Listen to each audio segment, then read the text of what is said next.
Bem-vindos ao Meta Saudável. Se você gosta de análises diretas sobre saúde e fitness, já deixa seu like e se inscreva no canal, porque o tema de hoje é crucial. Então, quando a gente fala em treino para hipertrofia, a primeira coisa que vem na cabeça é o quê? Carga, né? Levantar mais e mais peso. Mas será que é só isso que importa? O que a ciência de verdade nos diz sobre o que torna um exercício eficaz?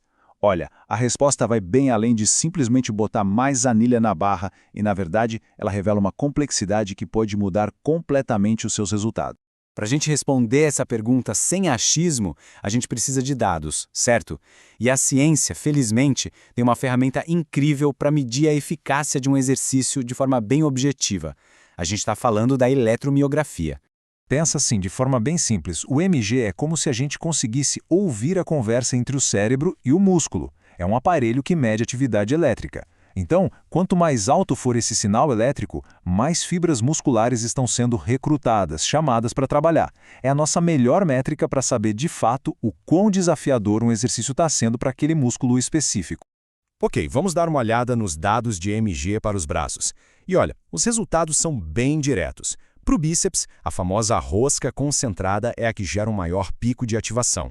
Agora, para o tríceps, aqui tem uma surpresa. A flexão triângulo, que é um exercício com o peso do corpo, mostra uma ativação geral maior do que várias outras opções com peso. E o ponto-chave é o seguinte: até movimentos compostos, como o chin-up, aquela barra fixa com a pegada supinada, são absurdamente eficazes para o bíceps também. Beleza, agora descendo para as pernas. Como é que fica essa história?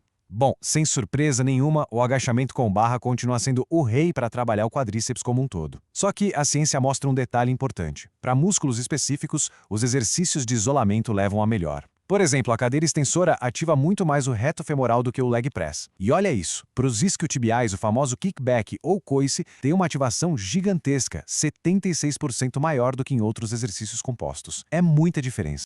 E fechando essa primeira análise, vamos para o tronco e ombros.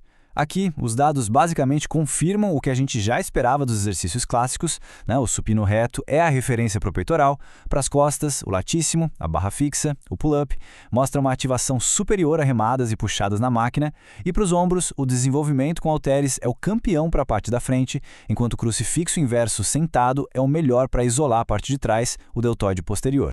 Então, beleza, olhando tudo isso, parece que o mistério está resolvido, né? É só pegar os exercícios com maior ativação EMG, montar o treino e esperar os resultados. Simples assim, só que não. A resposta é um gigantesco não. A história é bem mais complexa do que isso. O problema é o seguinte: ter um pico de ativação num ponto do exercício não quer dizer que o músculo está trabalhando bem durante todo o movimento. Pega a rosca direta como exemplo. É super difícil bem no meio da subida, né? Mas no comecinho e lá no final é bem mais fácil. Esse desequilíbrio, essa variação de dificuldade, nos leva para um outro conceito que é fundamental entender. E é aqui que entram dois conceitos-chave.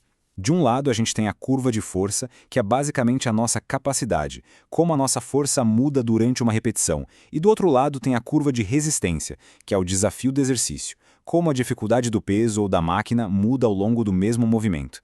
Uma é sobre a nossa capacidade, a outra é sobre a demanda do exercício. E qual é a sacada aqui? O exercício perfeito seria aquele em que a curva de resistência, o desafio, casa direitinho com a nossa curva de força natural. Isso criaria uma tensão constante no músculo. O problema é que, na maioria das vezes, isso não acontece. E aí a gente tem aqueles pontos fáceis, onde o músculo quase descansa, e os pontos difíceis, onde a gente trava e não consegue completar o movimento.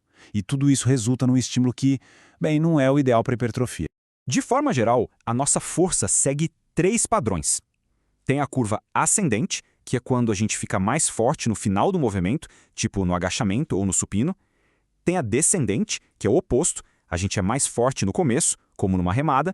E tem a curva em formato de sino, onde o pico da nossa força está bem no meio do caminho. O exemplo clássico é a rosca bíceps. Só de entender isso, a maneira como a gente escolhe os exercícios já deveria mudar completamente. Mas calma, que ainda não acabou.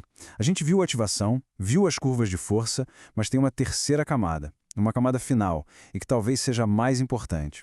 É algo que as pesquisas mais recentes estão mostrando ser um dos gatilhos mais poderosos para o crescimento muscular.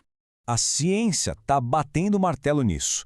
Treinar o músculo enquanto ele está sob tensão, mas na sua posição mais alongada, isso gera mais hipertrofia do que treinar ele encurtado. é um gatilho potentíssimo para o crescimento. E o mais louco, é um fator que a grande maioria dos treinos simplesmente ignora. O nome disso é hipertrofia mediada por alongamento. O que acontece, em resumo, é que quando o músculo é esticado com peso, com tensão, o corpo não entende só que precisa engrossar as fibras, ele entende que precisa alongar as fibras também. Esse processo, chamado sarcomerogênese, leva a um crescimento muscular muito mais completo. Vamos ver um exemplo prático para ficar claro. Pensa na barra fixa, no chin-up, onde o músculo das costas, o latíssimo, está mais alongado. Lá embaixo, com os braços totalmente esticados, certo? É exatamente nesse ponto que a mágica da hipertrofia por alongamento acontece. É ali que está o maior estímulo. O mesmo raciocínio vale para a remada invertida. O ponto de maior alongamento e, portanto, o maior estímulo é lá embaixo antes de começar a puxar. Se a gente aprende a controlar essa fase, talvez até fazer uma pausa ali, a gente transforma um exercício que já é bom em algo muito mais poderoso para gerar resultado. Ok, a gente falou de ativação muscular, de curva de força e agora do poder do alongamento. A pergunta de $1 milhão é, como a gente junta tudo isso? Como a gente pega essa ciência toda e transforma em um treino que realmente funciona? A resposta não é achar um exercício mágico que faça tudo. É sobre aplicar um sistema, um framework de 3 passos. Passo 1. Comece olhando a ativação. Use os dados de EMG como seu guia inicial. Passo 2. Otimize a curva de força. Escolha exercícios variados que desafiem o músculo no começo, no meio e no fim do movimento. E passo 3, que talvez seja o mais negligenciado, priorize a tensão no alongamento. Garanta que no seu treino existam movimentos que sobrecarreguem o músculo quando ele está mais esticado. Ter essa estrutura, esse passo a passo, é o que separa um treino qualquer de um treino inteligente. Mas, vamos ser sinceros, organizar tudo isso num plano completo, que faça sentido e que seja eficaz, é aí que muita gente se perde. Falando em ter um plano completo para finalmente ver resultados, muita gente me pergunta como organizar uma rotina ou qual plataforma eu recomendo para quem quer um guia de verdade que junte treino e nutrição. Para isso, eu recomendo a Netflix Fitness. É uma plataforma completa com treinos novos toda semana, seja para fazer em casa ou na academia, além de planos de nutrição e um foco real em criar equilíbrio e mudar seus hábitos. Se você quer entrar para o time e ter esse acompanhamento completo, é só acessar o link aqui na descrição ou apontar para o QR Code que está na tela e começar a sua transformação. E aplicar esse framework de 3 pilares força a gente a olhar para o nosso próprio treino com outros olhos, né? A pergunta que fica é essa: o seu treino de hoje, ele está realmente otimizado pensando nesses 3 pontos? Ou será que você está deixando muito resultado na mesa por focar só em um deles? Tipo, só na carga? Obrigado por assistir ao Meta Saudável. Se esse vídeo já ajudou, não se esqueça de deixar o like e se inscrever para não perder a próxima análise. Até a próxima!